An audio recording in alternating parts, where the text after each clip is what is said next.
Inden vi lige smager den her, Ja. hedder det? Du viste mig ude i køkkenet lige før, hvordan man egentlig, alle de her gode tips med, hvordan man åbner en østers, og hvordan man kigger på en østers, fordi det er jo fantastiske ved de her østers. Det er jo, at de ligefrem er laserbranded. Det kender jeg jo fra min branche, kommunikationsbranche. Det var jo fantastisk, jeg har aldrig set noget lignende. Nej. Men du siger også, det er ligesom med det der kødkvæg fra Vestfyn, så kan det også godt blive kopieret. Ja. Altså. Ja, lige præcis. Så det her, det er jo... Og det Kramp-o-Gård på et tidspunkt, der havde det problem med, at der var falske Kramp-o-Gård i omløb. Og det her, det har lidt det samme, siger du? Ja, det er fuldstændig. Så det her, det er jo en Gilles-Gradot-østers og Ferrari, når man vil inden for østers.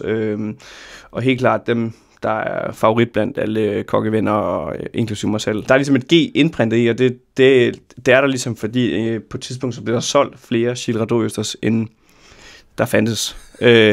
Og så hvad gør man så? Jamen, så printer man det jo med det her G her, og det er simpelthen for at blive kopieret. Det er fantastisk. Ja. Og så tager man en østersen, man skal ikke være så bange for den, fordi det er ligesom med muslinger på en eller anden tidspunkt, der skal man nok finde ud af, om den er dårlig. Ja. Hvad var det, du sagde? Så tog man den, så stak man den ind i musklen-kniven? Ja, altså, så du tager selve østersen, og så går du ind og åbner, og så det vigtigste er, når man åbner en østers, det er ligesom at dufte til den som det første, inden man går videre. Så man tager one by one, og det kan jo være meget omfattende, når man skal åbne 500.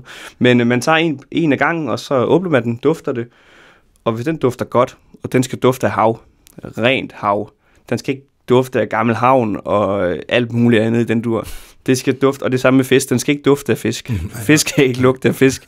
Fisk kan bare lugte frisk af hav. Færdig. Altså sådan skal det bare være. Og så er den ligesom klar, så hælder man vandet fra. Det er det vand, den lever i. Det er også det, man kalder for meuar, ligesom pedangen til terroir i vin, så østers tager selvfølgelig smag af der, hvor de bor. Mm-hmm. Så det vand, der ligger til at starte med, det hælder du fra, fordi det er ligesom at køse en bølge på munden. Det kender vi selv, når vi er ude at bade. Altså lige at sluge havvand, det er jo ikke rart for nogen.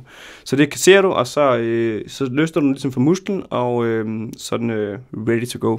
Fedt. Ja. Og så, når du så har løsnet den, så har du det her trick med, at du vender den faktisk rundt, så den kan blive lidt mere præsentabel. Ja. Det har jeg aldrig set før. Jeg har sikkert spist det. Ja. Men det er det der grund til, at det ser anderledes ud på de bedre restauranter. Ja, præcis. Og det er jo sådan en Michelin-ting. Du vender den på hovedet simpelthen? Ja, altså jeg vender den i hvert fald. Den kan enten vendes på to måder. Den kan vendes, som den er, hvor man løsner musklen, og så vender den rundt, for den har lidt mere sådan kødfuld udseende på den anden side. Eller så kan du vende den hele vejen rundt, og så er det ligesom bedre at svømme ind i munden.